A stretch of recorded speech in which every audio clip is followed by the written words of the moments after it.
Oiê! Hoje eu vim conversar com vocês sobre um livro que eu terminei de ler exatamente hoje. O clube do livro do qual faço parte está lendo atualmente, agora em janeiro, Olhai os Lírios do Campo. E a intenção é que essa leitura terminasse ali no final desse mês, ali para o dia 26, mais ou menos. Porém, a pessoa começou a gostar quando viu tinha terminado. E aí eu queria o mais rápido possível sentar para conversar com vocês sobre esse livro. Por isso que o cenário hoje está um pouquinho diferente, porque onde eu gravo está sendo utilizado pela minha família. Finalizei então essa leitura, Olhai os Lírios do Campo, do Érico Veríssimo. E eu queria conversar com vocês um pouquinho sobre as impressões que ela me trouxe. E aí, entrando um pouco nisso, eu queria deixar claro que o que eu trago aqui, o que eu vou trazer aqui, são as minhas impressões quanto a essas leituras. Talvez falar um pouquinho sobre a história em si, talvez com algum spoiler, talvez não, mas sem nada muito profissional, sem nada muito estudado. Eu não sou especialista em nada no quesito literatura, então é mais sobre as minhas impressões mesmo. Meu primeiro contato com Érico Veríssimo é o primeiro livro que eu leio dele, apesar de que na minha estante eu tenho mais dois, que se eu não me engano são exemplares acho que é uma trilogia, né, O Tempo e o Vento. E aí veio a oportunidade do Clube do Livro, eu decidi ler com eles agora em janeiro. Eu não faço todas as leituras do clube, mas esse daqui eu já tinha vontade de ler há muito tempo, então juntei o útil ao agradável. Como vocês podem ver, muitas marcações. Eu sou a pessoa das marcações, eu sou a pessoa que conversa com o livro. Eu acho que eu os entendo melhor se eu participo ativamente dessa leitura, sabe? Enfim, é um livro bastante rabiscado. Esse livro, então, conta a história de Eugênio, que é aí o nosso personagem principal dessa história. E por meio da visão de Eugênio e dos pensamentos e das lembranças dele, a gente acaba conhecendo também uma outra personagem que se chama Olivia, que também vai ser muito importante dentro dessa história. Eu sei que muita gente lê essa história e se prende muito nos questionamentos políticos, no contexto histórico da obra, que eu acho importantíssimo. Mas eu confesso que essa obra me pegou muito no sentido da redenção que acontece com esse personagem. E também, por mais que não seja tão explícito, apesar do nome do livro ser uma referência bíblica, apesar de toda essa mudança do personagem se basear num sermão bíblico, eu realmente me apeguei muito nessa parte cristã do livro, né? E eu dei uma viajada, assim, com alguns personagens, com alguns questionamentos, com algumas coisas que se encaixavam na minha cabeça. Mas aí, voltando um pouco para a história, Eugênio é uma pessoa totalmente impulsionado pelo desejo de mudar de vida. Ele vem de uma família muitíssimo pobre, que passa muitas necessidades, com um irmão mais novo. O pai é alfaiate, a mãe é uma lavadora de roupas e ela troca serviços ali numa escola para que ele possa ter um estudo melhor. Então ele tem acesso ali a uma escola com pessoas que realmente têm uma condição de vida muito diferente que a dele, né? Uma realidade muito diferente que a dele. E isso mexe muito com a cabeça de Eugênio. Então ele se envergonha mesmo, ele sente um asco, um sentimento muito degradante, muito... acho que é um asco mesmo, de olhar para a vida dele, para a família dele, e ele dedica toda a sua vida em ascender na carreira dele, né? Para poder mudar essa realidade de vida. E isso faz com que ele tome decisões um tanto quanto antiéticas para crescer na vida, né? Então ele realmente estuda, se dedica, estava sempre ali no grupo de melhores alunos e tudo.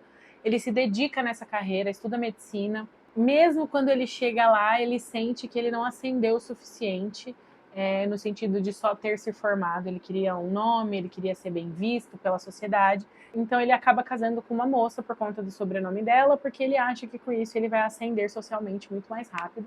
E realmente acontece. Ele conquista ali coisas que muitas pessoas queriam. Tem um auto próprio, tem um motorista, tem uma casa confortável, eles dão jantares, fazem parte ali de um grupo muito seleto de pessoas que têm uma condição boa de vida, consegue abrir o próprio consultório, mais para falar que continua mantendo sua profissão do que realmente para trabalhar mesmo, porque ele não vive a medicina realmente nesse consultório. Isso tudo vai se passando na vida de Eugênio e, de repente, volta uma pessoa do passado dele, que é essa Olivia, que estudou medicina na mesma faculdade que ele, onde eles se conheceram e tiveram alguns casos ali, algumas noites de amor. Ela conta para ele que ela teve uma filha dele, Ana Maria. Eu acho que a redenção dele começa até antes dele saber da filha dele, assim. Eu acho que ele já questionava muito as escolhas dele, mas acho que a necessidade de começar a mudar, de começar a enfrentar alguns medos, a mudar algumas coisas, começa quando ele se descobre pai. Em determinado momento da história, a Olivia realmente morre, né? E essa morte dela traz como se fosse para ele um sacode. Então acaba que a morte dela trouxe vida para ele de verdade.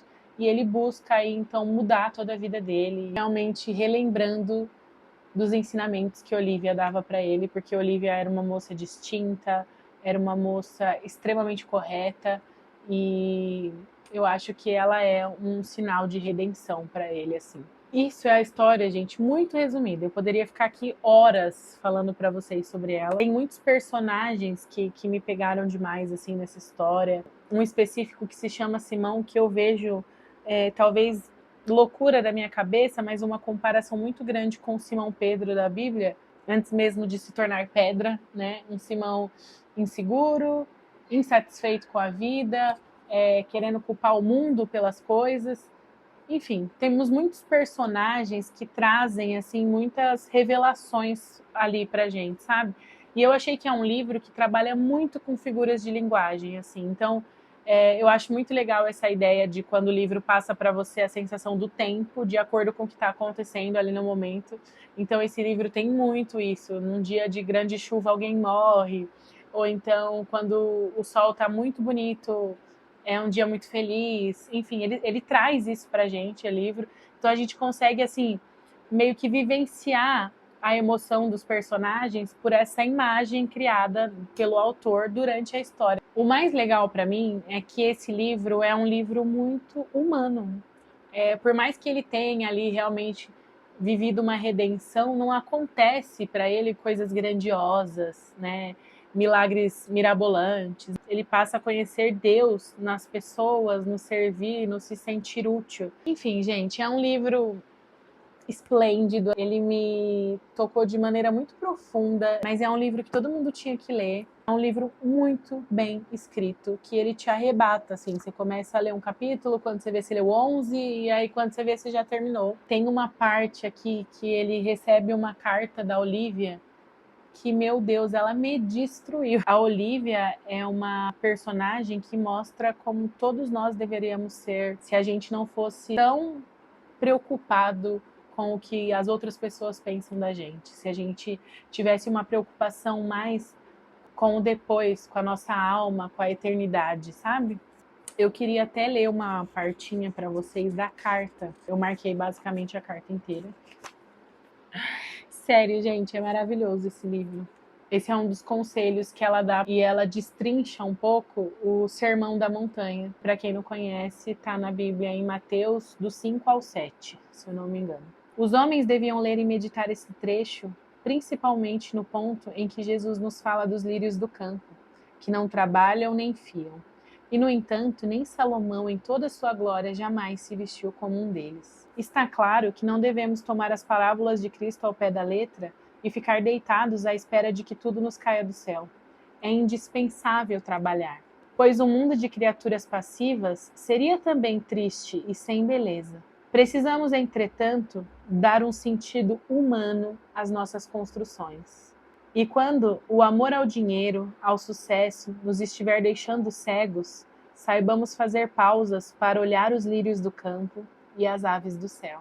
Esse é, então, realmente um livro de transformação de vida e ele com certeza transformou a minha com tudo que ele me trouxe, com tudo que ele me fez sentir, com tudo que ele me fez repensar mesmo. Mas ele é principalmente um livro que mostra que a busca desenfreada pelo sucesso pode fazer com que a gente perca o que a gente tem mais de bonito na vida, que é o nosso olhar humano, que é a própria humanidade.